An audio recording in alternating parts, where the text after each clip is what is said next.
नमस्कार, मैं कुमार प्रबोध और बहुत स्वागत है आपका फर्स्ट बिहार झारखंड में। फर्स्ट बिहार झारखंड के तमाम डिजिटल प्लेटफॉर्म्स पर हम आपका स्वागत करते हैं। आज की सबसे बड़ी सियासी यानी पॉलिटिकल कहानी हम आपको बताएंगे, सुनाएंगे, समझाएंगे, लेकिन उससे पहले एक कहानी जो मैं अपने बचपने से सुनते आ रहा हूँ वो आपको सुनाना चाहता हूँ। दरअसल बिहार में बड़ा प्रसिद्ध एक मेला लगता है, सोनपुर मेला, हरिहर क्षेत्र मेला। दुनिया का सबसे बड़ा पशु मेला कहा जाता था। कार्तिक पूर्णिमा के दिन से शुरुआत होती है और कार्तिक पूर्णिमा में, जिस दिन कार्तिक पूर्णिमा होता है उस दिन वहाँ पर गंगा और गंडक नदी का मिलन होता है। वहाँ पर लाखों लोग आते हैं पवित्र गंगा में डुबकी लगाने के लिए। तो वहीं पे रेत पे, नदी किनारे रेत पे एक आदमी ने गमछा बिछा रखा था। गमछे पे कुछ रखा नहीं था, लेकिन वो आदमी उस गमछे से उठाकर ऐसे ऐसे कुछ खाने का अभिनय कर रहा था। अब बिहार है, कोई अटपटा हरकत करे तो लोगों की भीड़ जुट जाती है। ढेर सारे लोग जमा हो गए वहाँ पर। कहे भाई ये आदमी कर क्या रहा। किसी ने आगे बढ़ के पूछा भाई तू कर क्या रहा है।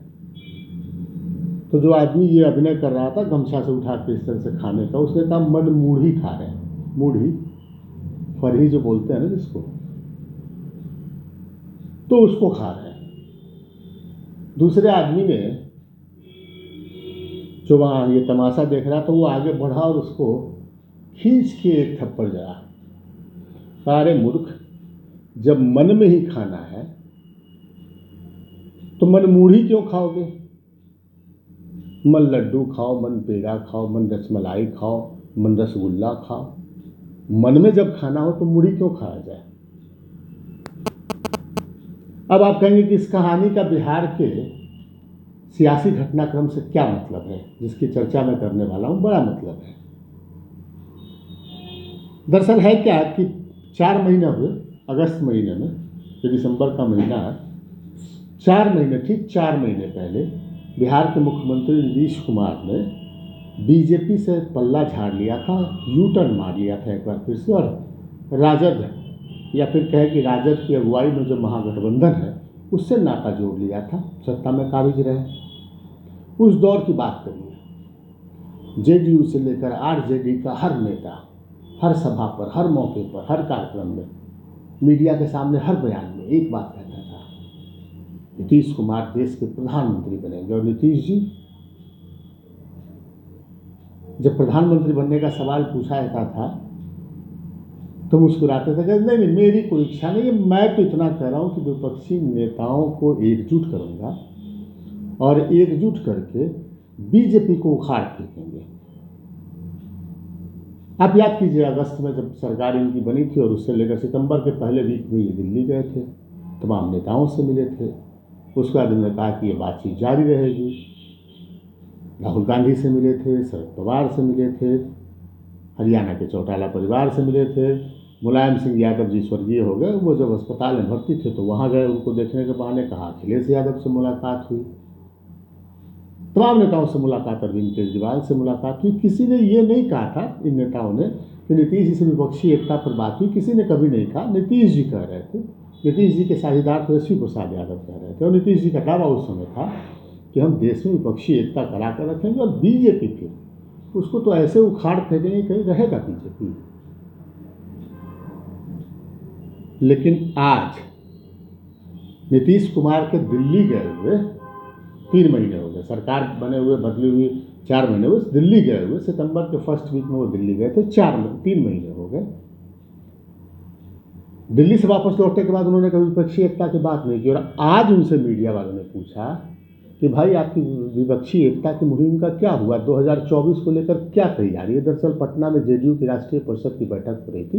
नीतीश कुमार जब बाहर निकले तो मीडिया ने पूछा कि आपकी क्या तैयारी है।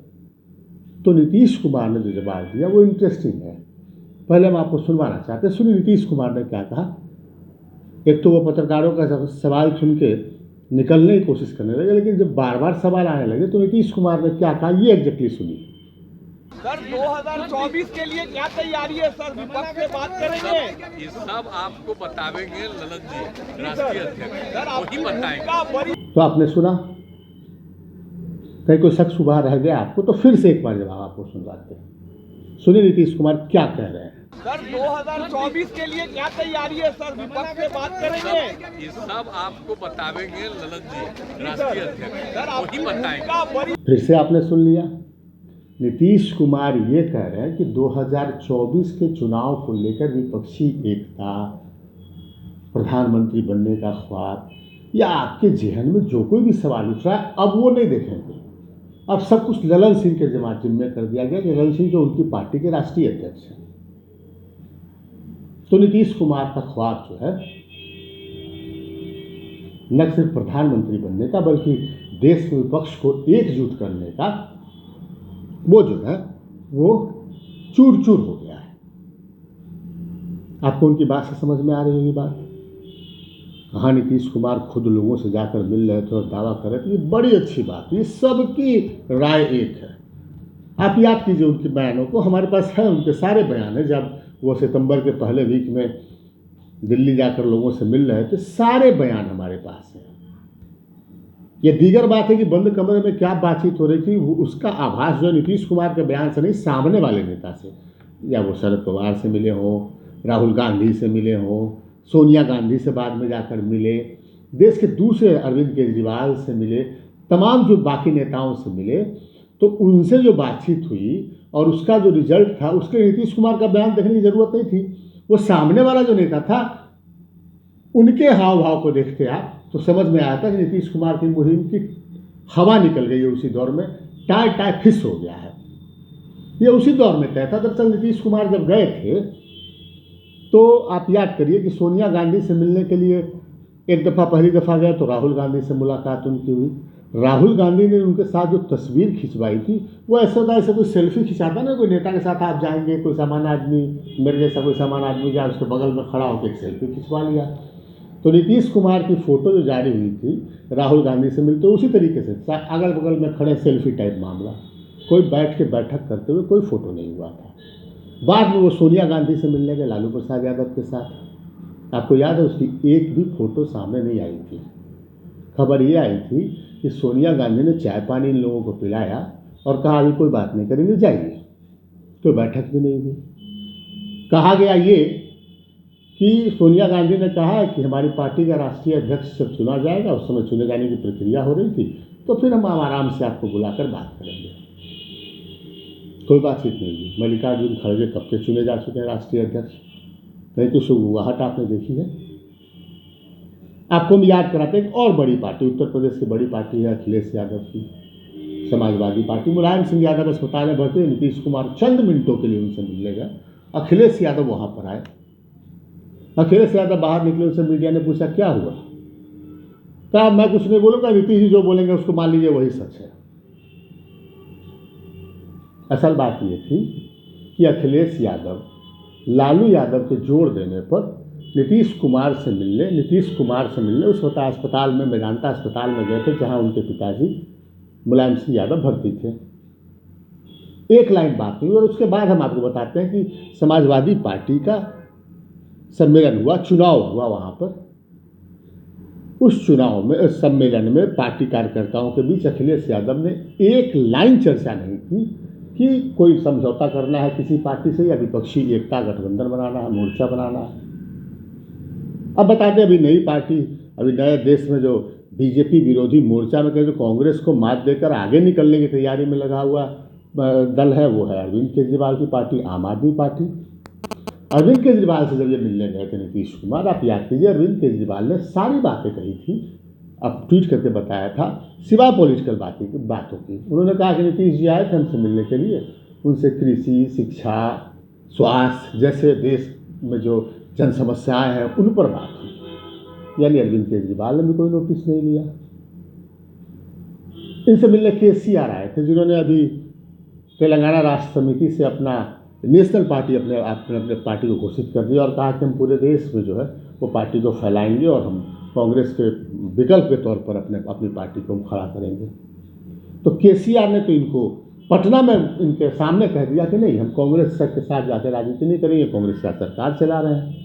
केसीआर जी पटना आए, वो प्रेस कॉन्फ्रेंस कर रहे थे, नीतीश कुमार खड़े हो गए, उनको बोलने देने तक का मौका नहीं दे रहे थे। वो टाई फिस हो गई। कुमार स्वामी एस डी देवेगौड़ा की party JDS Janata Dal secular है, कर्नाटक की पार्टी और क्षेत्रीय पार्टी के तौर पर मान्यता प्राप्त है। कुमार स्वामी से नीतीश कुमार की मुलाकात हुई। कुमार स्वामी आजकल खुलकर वो केसीआर की पार्टी, जो आंध्र प्रदेश के मुख्यमंत्री हैं, उनके पार्टी के साथ हैं। तो पूरी तरीके से इनकी जो प्लानिंग है वो फिक्स हो चुकी है।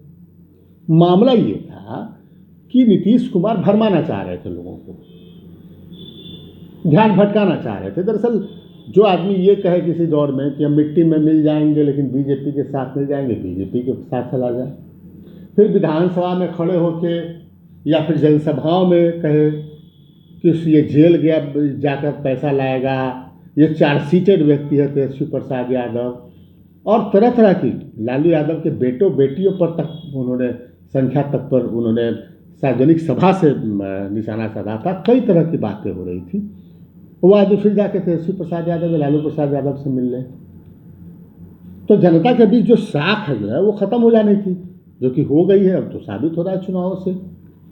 तो जनता का ध्यान कैसे भटकाया जाए दूसरे मुद्दे की ओर, तो एक हौवा खड़ा किया गया कि नीतीश कुमार विपक्षी एकता को मजबूत करेंगे, पूरे देश में विपक्षी एकता तैयार करेंगे, और उनकी पार्टी के लोग और उनके समर्थक पार्टी आरजेडी, चूँकि आरजेडी के नेताओं को ये लग रहा था कि नीतीश जी जब प्रधानमंत्री के दावेदार बन जाएंगे तो तेजस्वी प्रसाद यादव स्वाभाविक तौर पर बिहार के मुख्यमंत्री बन जाएंगे। तो भाई पत्रकार माइक लगाते थे मीडिया वाले आरजेडी किसी नेता को, तो वो कहते थे कि नीतीश जी तो प्राइम मिनिस्टर बन जाएंगे। खुद जो आरजेडी के प्रदेश अध्यक्ष हैं जगदानंद सिंह, उन्होंने कहा कि 2023 में नीतीश कुमार प्राइम मिनिस्टर की लड़ाई लड़ने के लिए दिल्ली जाएंगे और तेजस्वी यादव बिहारी गद्दी संभालेंगे। बड़ा बवाल हुआ था आरजेडी के बीच, शायद वो अंदर की प्लानिंग थी, उसको जगदानंद सिंह ने उजागर कर दिया था। तो ये दो पार्टियों के नेता कह रहे थे, वैसे रिकॉर्ड कायम किया। वो पार्टी है जनता दल यूनाइटेड, नीतीश कुमार की पार्टी। बापू नगर सीट है वहाँ, उस सीट से जनता दल यूनाइटेड के प्रत्याशी पठान साहब को 30 वोट आए हैं, 30। ये गुजरात के विधानसभा चुनाव में सबसे कम वोट हासिल करने का रिकॉर्ड है। तो हम आपको बता दें, इससे पहले किसी दौर में वहाँ जनता दल का विधायक हुआ करता था, छोटू भाई वसावा, वहाँ आदिवासी नेता, वो विधायक हुआ करते जनता दल के, और उसी पार्टी के उम्मीदवार ने वहाँ पर सबसे कम वोट लाने का रिकॉर्ड बनाया। नीतीश कुमार की पार्टी एमसीडी का चुनाव भी लड़ी, म्यूनिसिपल कॉरपोरेशन ऑफ दिल्ली का चुनाव। हमने बताया कि 22 सीट पर वो लड़ी चुनाव, उसमें से 18 सीट पर उनको 500 वोट भी नहीं आए उनके प्रत्याशी। नीतीश कुमार की पार्टी इससे पहले भी वहाँ उत्तर प्रदेश में स्वतंत्र तौर पर चुनाव लड़ने गई थी, किसी एक सीट पर जमानत तक नहीं बची। झारखंड में, हरियाणा के चुनाव में, दिल्ली के विधानसभा चुनाव में, जिस भी चुनाव में नीतीश कुमार की पार्टी भाग किस्मत आजमाने गई बिहार से बाहर, नॉर्थ ईस्ट के एक दो छोटे राज्यों की बात छोड़ दें तो वहाँ पर इनकी जमानत कहीं नहीं बची। अब उस पार्टी के नेता, जो बिहार के तीसरी नंबर के पार्टी के नेता है नीतीश कुमार, वो अगर प्रधानमंत्री की बात कर रहे थे तो मेरे जहन में सवाल आ रहा था कि भाई नीतीश जी को मन में ही अगर प्रधानमंत्री बनना है, मन में ही कुछ बनना है, तो फिर जब वो देश के प्रधानमंत्री बनने की क्यों बात करते हैं। उनको तो कहना चाहिए कि हम जो बाइडेन को हटाकर अमेरिका के राष्ट्रपति बन जाएंगे, या फिर ब्रिटेन में हम ऋषि सुनक को हटाकर हम किसी दूसरे को बना देंगे या खुद बन जाएंगे। जब आदमी ख्वाब ही देखना है और ऐसा ख्वाब जो कोई पूरा न हो सके, तो आदमी को ख्वाब बड़ा देखना चाहिए। ख्वाब देखना चाहिए कि हम तो पूरे वर्ल्ड पे राज करने वाले हो सकते हैं। खैर, नीतीश कुमार के सारे ख्वाब जो है वो चकनाचूर हो चुके हैं, और ये अब दिख रहा है। 3 महीने से नीतीश कुमार ने अपनी जुबान से न कहा हुआ कि हम विपक्षी एकता करने जा रहे हैं, फिर जाएंगे, अब हम फिर से मिलेंगे। सोनिया गांधी ने जो कहा था कि हम राष्ट्रीय अध्यक्ष चुनने के बाद आपको बुलाएंगे, तो क्यों नहीं बुलाया। किसी और पार्टी के नेता के जुबान से एक बार भी क्यों नहीं नाम निकला नीतीश कुमार का? ममता बनर्जी हो, कद्दावर नेताओं की बात कर रहे हैं, अखिलेश यादव हो, कद्दावर नेताओं की बात मैं कह रहा हूँ, शरद पवार हो, अरविंद केजरीवाल हो, एक बार कोई झांकने नहीं आया नीतीश कुमार की ओर। और हालत ऐसी है नीतीश कुमार की कि इनकी पार्टी के राष्ट्रीय अध्यक्ष ललन सिंह, अभी कुढ़नी का यहाँ विधानसभा उपचुनाव हुआ, वहाँ पर ये कह रहे थे कुढ़नी की जीत हमारे लिए साबित करेगी, 2024 का रास्ता बताएगी और यहीं से 2024 के परिणाम की शुरुआत होगी। जैसे कुढ़नी में बीजेपी आउट होगी, वैसे ही हम 2024 में बीजेपी को आउट कर देंगे। तो वहाँ क्या हुआ ये आपने देख लिया, इनके दावे की हकीकत आपने समझ ली, देख लिया, परख लिया। जो विनिंग सीट थी आरजेडी की और जेडीयू ने बड़ा मान मनोबल करके वो सीट लिया था अपने उम्मीदवार के लिए, वो विनिंग सीट को ये गवा बैठे बीजेपी के साथ 7 पार्टियों गठबंधन होने के बावजूद। तो नीतीश कुमार के ख्वाब जो है वो चकनाचूर हो गए और ये दिखने लगा है। अब वो खुद बात नहीं करेंगे, वो जैसा खुद करें, अब वो ललन सिंह बात करेंगे, जो भी बात विपक्षी पार्टियों से करना हो।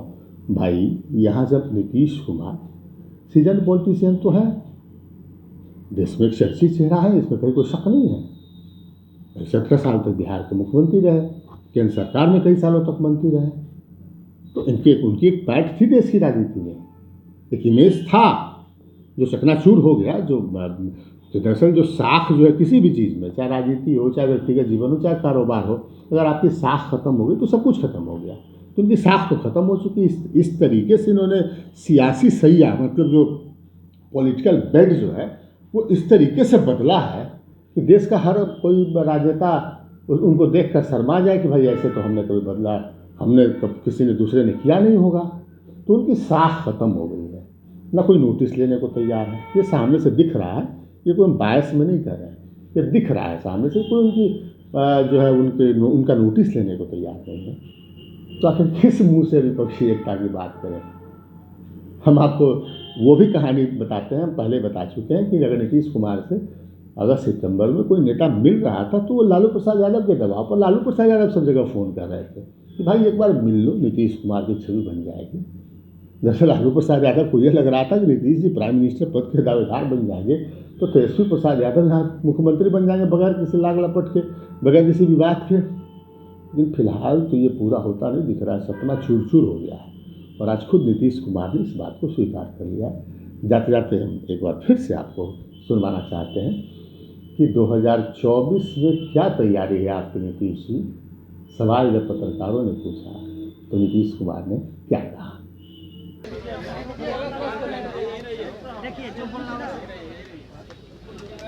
गिरा दिया सर। ये सर क्या कुछ निर्णय लिया गया सर? यही बोलिए आज फिर से क्या औपचारिक रूप से अध्यक्ष बने हैं, इसी की घोषणा हुई है और सभी राज्यों के रिप्रेजेंटेटिव्स का भाषण हुआ है और हमने सब लोगों से मिल लिया है, सारी बात कर ली है। आज तो वही है और फिर एक ओपन मीटिंग कल होगी। सर 2024 के लिए क्या तैयारी है सर? विपक्ष से बात करेंगे, ये सब आपको बतावेंगे ललन जी, राष्ट्रीय अध्यक्ष सर वही बताएंगे। आपकी बड़ी होने वाली है सर। बीजेपी कह रही है कि कोई मुकाबला ही नहीं है, जो भी होने वाला होगा बीजेपी कह रही है कि कोई मुकाबला नहीं है। वही सब सर बात ममता करेंगे। बनर्जी और केजरीवाल से कैसे बात करेंगे? बीजेपी कह रही है कि कोई मुकाबला नहीं है 24 में। सबको साधेंगे साथ में, सबको साधेंगे सर साथ में।